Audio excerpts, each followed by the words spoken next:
Janasena party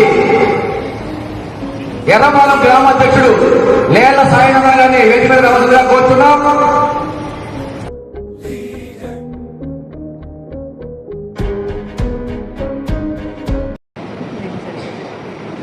అందరికీ నమస్కారం. వేదికను అలంకరించిన పెద్దలకి, టీడీపీ నాయకులకి, అలాగే ఉన్న మహిళా మనులందరికీ 100 రోజులు మన ప్రభుత్వం పోల్చుకున్న సందర్భంగా అందరికీ శుభాకాంక్షలు తెలియజేస్తున్నాను. మన ప్రభుత్వం ఎందుకంటే మనకి సరైన విపత్కర పరిస్థితుల్లో కానీ ఏదైనా మనకి సంక్షేమం అందాలన్నా, ఇవన్నీ సక్రమంగా జరగాలన్నా ఒక సరైన ప్రభుత్వం ఉండాలి, మంత్రులు ఉండాలి, అలాగే కింద అధికారులు వీళ్ళందరూ. మన ఈ ప్రభుత్వం రావడానికి క్షేత్రస్థాయిలో పనిచేసిన నాయకులకి, కార్యకర్తలకి ముందుగా శుభాకాంక్షలు తెలియజేస్తున్నాను.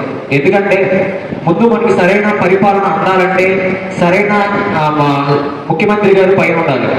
ఆయనకి తీసుకురావాలని ఆశయాలు ముందుకు తీసుకెళ్లాలంటే ముందు మనం కింద స్థాయిలో ఉండే నాయకులే, కార్యకర్తలు. ఎందుకంటే మేము ఏ నమ్మకంతో అయితే మీ దగ్గరికి వచ్చి ఓట్లు అడిగి వేయించి ఈరోజు ముఖ్యమంత్రిగా శ్రీ చంద్రబాబు నాయుడు గారిని ఎలా అయితే నిలబెట్టామో అదే నమ్మకంతో చంద్రబాబు నాయుడు గారు కానీ, పవన్ కళ్యాణ్ గారు కానీ మనకి సరైన సంక్షేమం అందిస్తున్నారు. ఈ రోజు మనం ఈ 100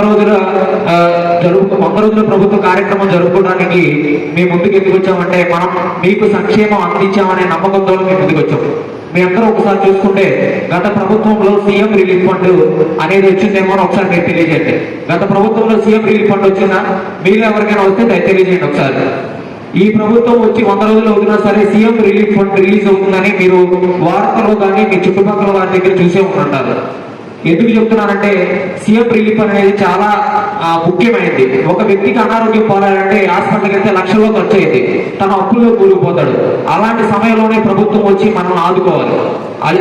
ఎందుకు అని అంటే ఒక ముఖ్యమంత్రికి ఈ విషయం ఎందుకు తెలిసింది? ఒక సామాన్యుడు ఇలా ఇబ్బంది పడుతున్నాడు, మన నిధి నుంచి వీళ్ళకి మన ఆర్థిక సహాయం ఎంత చేయాలని చెప్పి మన ఉద్దేశంతో ఉన్నారు అంటే మన గురించి ఆలోచిస్తున్నట్లే కదా. ఒక్కసారి మీ అందరూ తెలియజేయండి, అందరూ ఒకసారి చేతులు ఎత్తండి. ఇది మంచి ప్రభుత్వమా కాదా అందరు తెలియజేయండి ఒకసారి. ఎందుకంటే మనము కింద స్థాయిలో ఉన్న వారిని ఎలా అయితే మనము చప్పట్లతో మనం వాళ్ళని అభిమానం చేస్తామో అప్పుడే వాడు రెట్టింపు ఉత్సాహంతో వర్క్ చేయడానికి ఉంటుంది.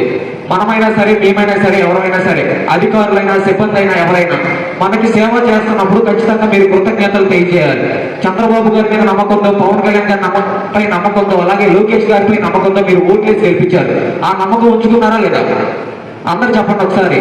ఆ నమ్మకం ఉంచుకున్నారా లేదా? అందుకని మనము సరైన నాయకుల్ని ఎన్నుకున్నాము.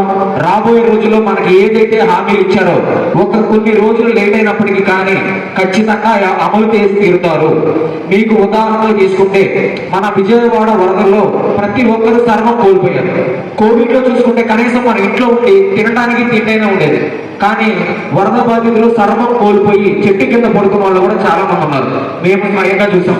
అలాంటిది ముఖ్యమంత్రి స్థాయి వ్యక్తి అధికారులు చేయొచ్చు, కానీ వాళ్ళు చేస్తారా లేదా? ఆయనకి నిద్ర పట్టక ఆయనే స్వయంగా క్షేత్ర స్థాయిలోకి వెళ్ళి ఆహారం అందుతుందా, నీరు అందుతున్నాయా, మీ సరైన సౌకర్యాలు మీకు అందుతున్నాయాలని క్షమించి వరదలు ఉన్నన్ని రోజులు కలెక్టర్ ఆఫీస్ లో ఉండి అదే ఒక నివాసంగా చేసుకుని మనకు సేవలు అందించారు. ఒక సరైన ముఖ్యమంత్రి, మనకి సరైన ఉప ముఖ్యమంత్రి ఉండడం మనకు అదృష్టంగా భావిస్తున్నాం.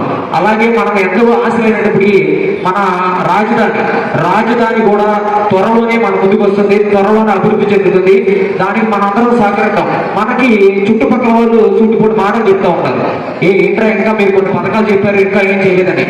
ఆగండి, కొన్ని రోజులు లేట్ అయినా రావటం మాత్రం పక్కా అన్నట్లు ఖచ్చితంగా ప్రతి ఒక్క పథకం మీ ముందుకు వస్తుంది. గ్యాస్ సిలిండర్స్ దీపావళి నుంచి చెప్పారు. అలాగే మరొక ముఖ్యమైన రోజు చూసుకొని ఉచిత బస్సు సౌకర్యం కానీ, అన్నా క్యాంటీన్లు కానీ, మనకి మంచి కార్యక్రమాలు. అన్నా క్యాంటీన్ అనేది మన కోసం కూడా ఏదైనా ఊరు వెళ్ళాం, ఏదైనా భోజనం చేయాలంటే 100-150 కూడుకుంది. ప్రతి ఒక్క కార్యక్రమం మనం ఆలోచించి తీసుకున్న కార్యక్రమే. ఈ అవకాశాన్ని కల్పించిన, ఈ కార్యక్రమం నిర్వహించిన నాయకులకి అలాగే అధికారులకి కృతజ్ఞతలు తెలియజేసుకుంటూ సెలవు తీసుకుంటున్నాను.